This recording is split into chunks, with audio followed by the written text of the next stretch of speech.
வணக்கம் நேயர்களே, இது மதுரை குரு ஹாஸ்பிட்டல் வழங்கும் செக்அப் நிகழ்ச்சி. குழந்தையின்மைக்கான குறைபாடுகள் இருந்தாலும் அதெல்லாம் நிவர்த்தி பண்ணிட்டு எல்லா தம்பதியினருக்குமே குழந்தை பேரு சாத்தியம் அப்படின்னு சொல்லி சக்சஸ் ரேட்ல அதிகமா இருக்காங்க மதுரை குரு ஹாஸ்பிட்டல். அந்த வகையில நம்ம செக்அப் நிகழ்ச்சிக்கு இன்னைக்கு 20 ஆண்டுகளுக்கும் மேலாக செயற்கை கருத்தரிப்பு நிபுணரா இருக்கிற டாக்டர் கல்பனா அவர்கள் வந்திருக்காங்க. அவங்கள நம்ம நிகழ்ச்சிக்கு வரவேற்கலாம். வணக்கம் டாக்டர். நேயர்களே, நீங்களும் குழந்தையின்மை தொடர்பான உங்க கேள்விகளை திரையில தெரிகிற எண்களுக்கு தொடர்பு கொண்டு டாக்டர் கிட்ட கேட்டு தெரிஞ்சுக்கலாம். டாக்டர், நம்ம நிகழ்ச்சிக்கு போகலாம். இப்போ குழந்தை பேரு இல்லை அப்படின்றவங்களுக்கு நிறைய சிகிச்சைகள் இருக்கு. அதுல முக்கியமான ஒண்ணு அப்படின்னு பார்த்தா IUI அப்படின்னு சொல்லலாம். இப்போ IUI அப்படின்னு என்ன டாக்டர், அதை பத்தி கொஞ்சம் விரிவா எலாபரேட்டா சொல்லுங்க. IUIங்கிறது வந்து ஒரு ரீசன்ட் அட்வான்ஸ் அப்படின்னு நம்ம சொல்ல முடியாது. ஆல்மோஸ்ட் இது 200 இயர்ஸாக வந்து இந்த ட்ரீட்மெண்ட்டை வேரியஸ் டைப்ஸில் வந்து அவங்க ட்ரீட்மெண்ட் கொடுத்துட்ருக்குறாங்க. IUIங்கிறது இன்ட்ரா யூட்ரைன் இன்செமினேஷன்.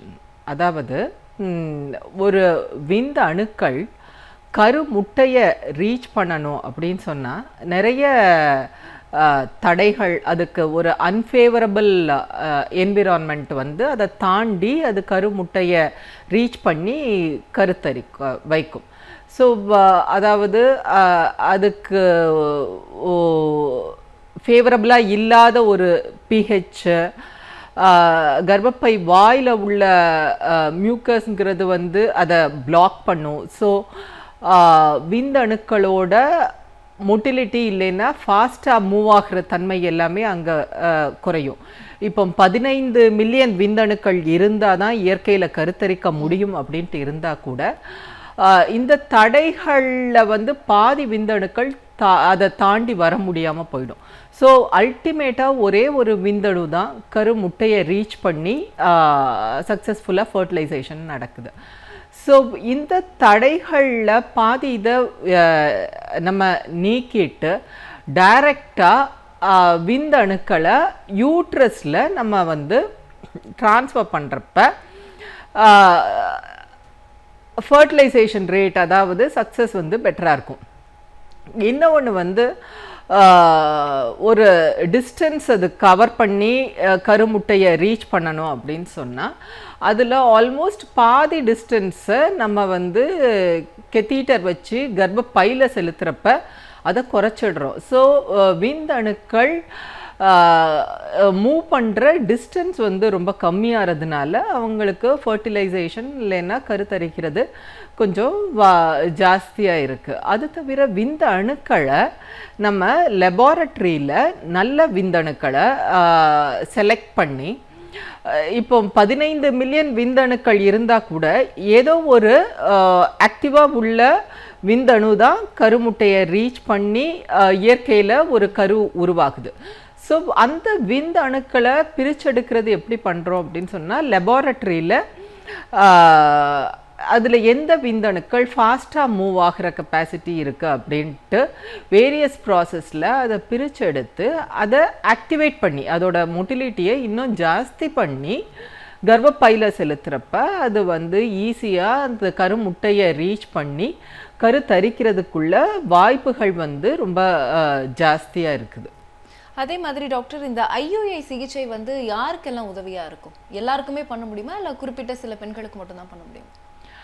IUI சிகிச்சைங்கிறது வந்து பேசிக்கலாக மேலுக்கு ஒரு ப்ராப்ளம் இருந்ததுன்னா, அதாவது விந்த அணுக்களில் ஒரு பார்டர் லைனில் குறைஞ்சிருக்கு அப்படின்னு சொன்னால், இப்போ 15 மில்லியன் இருக்க வேண்டிய விந்த அணுக்கள் ஒரு 10 மில்லியன் இருக்குது. அதோட மொட்டிலிட்டி, அதாவது வேகமாக மூவ் ஆகிற விந்த அணுக்களோட பர்சன்டேஜ் வந்து கொஞ்சம் கம்மியாக இருக்குது. அதை ஆக்டிவேட் பண்ணணும் அப்படின்னு சொன்னால் மோஸ்ட்லி இந்த சிகிச்சை கொடுக்குறோம். அது தவிர ஏதாவது பிறவி குறைபாடுகள் இருக்கிற மேல்ஸுக்கு, வேறு ஹார்மோனல் டிஸ்ஃபங்க்ஷன் இருக்கிற பேஷண்ட்ஸுக்கு, மேல்ஸுக்கு எஸ்பெஷலி இது யூஸ்ஃபுல்லாக இருக்குது. ஃபீமேல்ஸுங்கிறப்ப ஃபீமேல்ஸ் ஃபேக்டருக்கு, அதாவது மேல்ஸ் கம்ப்ளீட்டாக நார்மலாக இருக்கிறாங்க, ஃபீமேல்ஸுக்கு ஏதாவது ப்ராப்ளம் இருக்குது அப்படின்னு சொன்னால் மோஸ்ட்லி ஐயுஐ சிகிச்சை தேவைப்படாது. பட் இன் அடிஷன் இப்போ மேலுக்கு ஒரு ப்ராப்ளம் இருக்குது, அதோட பெண்களுக்கு முட்டை உருவாக்குறதுல கொஞ்சம் பிரச்சனைகள் இருக்குது, இல்லைன்னா அவங்களோட ஹார்மோன்ஸ் கொஞ்சம் ஆல்டர் ஆகியிருக்கு, இல்லைன்னா அவங்களுக்கு பிறவி குறைபாடுகள் இருக்குது, அதாவது ஒரு 2 கர்ப்பப்பை இருக்கிற பெண்கள் எல்லாம் இருக்கிறாங்க. ஸோ அவங்களுக்கு எந்த கர்ப்பப்பையில் செலுத்தினா சக்ஸஸ் ஜாஸ்தியாக இருக்கும், எந்த சைடு கருமுட்டை வந்திருக்குது அப்படிங்கிறத பார்த்து அந்த நேரத்தில் ஐயுஐ சிகிச்சை பண்ணலாம். அது தவிர சில பெண்களுக்கு வந்து ஒரு சாக்லேட் கட்டிகள் அந்த மாதிரி இருக்கிற பெண்களுக்கு இயற்கையாக கருத்தரிக்கிற வாய்ப்புகள் வந்து ரொம்ப கம்மியாக இருக்கிற பட்சத்தில் ஐயுஐ சிகிச்சை வந்து டிசைட் பண்ணுறோம்.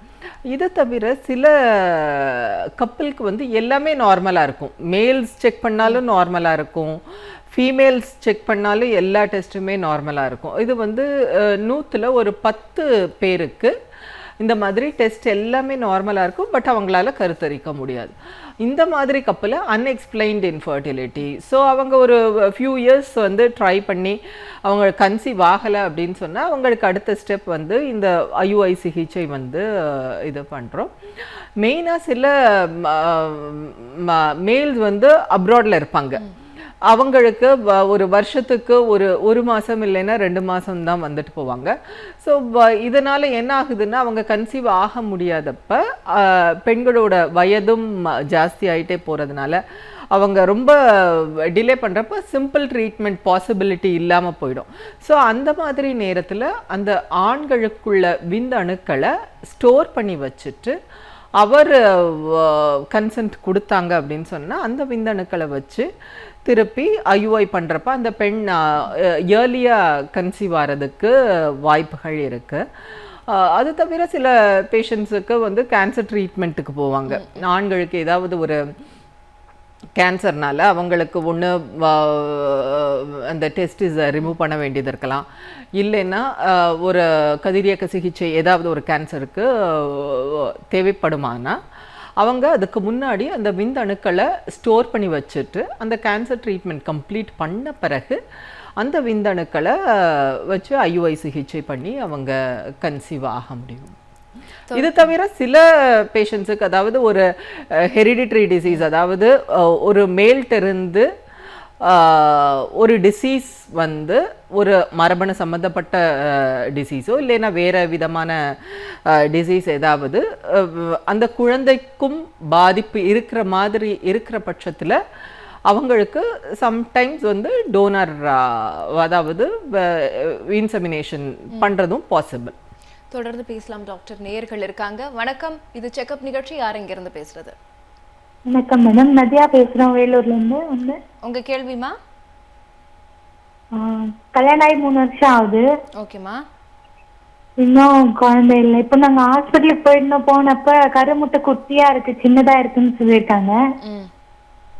சின்னதா இருக்குன்னு சொல்லிட்டு டேப்லெட் ஒன்று எழுதி கொடுத்தாங்க மேடம். அது ஃபர்ஸ்ட் வந்து ஃபிஃப்டி பிரெக் F1 ஒரு டேப்லெட் எழுதி கொடுத்தாங்க. சாரி, பிரிட்டிஷோர்னு எழுதி கொடுத்தாங்க டேப்லெட். ஆனா நாங்க போயிட்டு வாங்கினா அந்த பிரிட்டி பிரெக்னு கொடுத்துட்டாங்க. பிரிட்டி பிரெக் F1 கொடுத்துருக்காங்க. அது யூஸ் பண்ணலாமா? இந்த பிரிட்டிஷோரும் பிரிட்டி பிரெக்கும் ஒரே டேப்லெட் தானான்னு கேக்குறோங்க.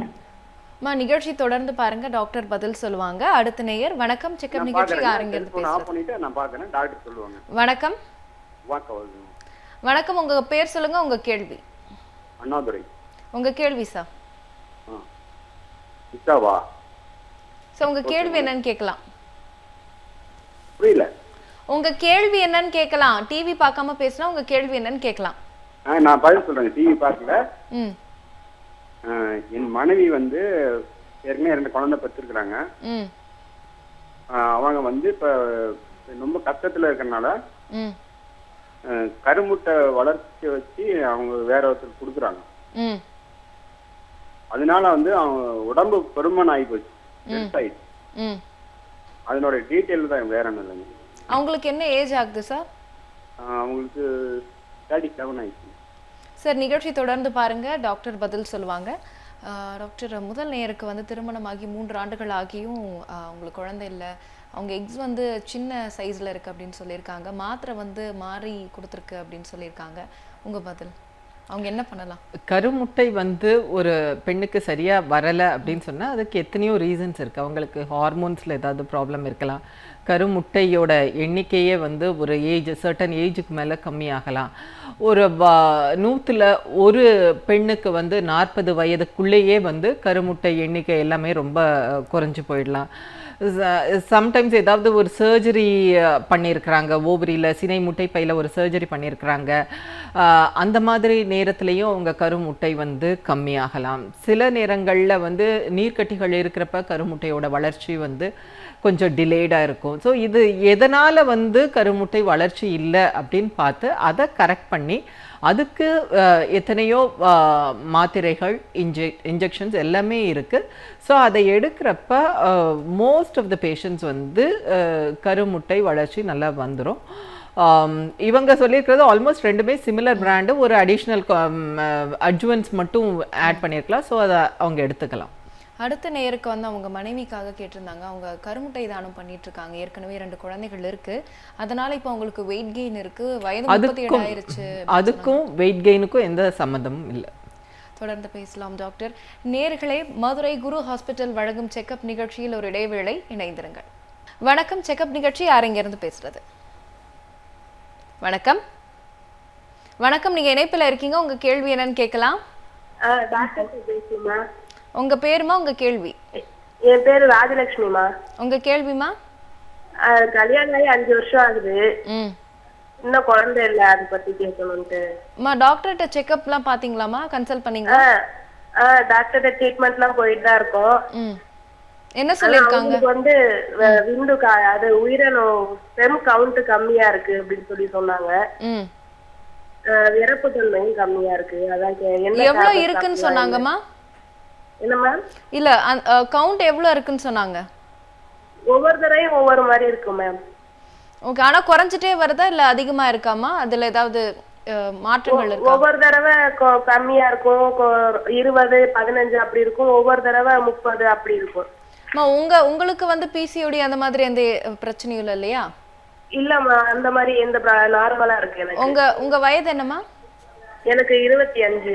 உங்களுடைய கணவருக்கு? அவருக்கு 37 வயசு ஆகுது. 37ங்களா? ஆமா.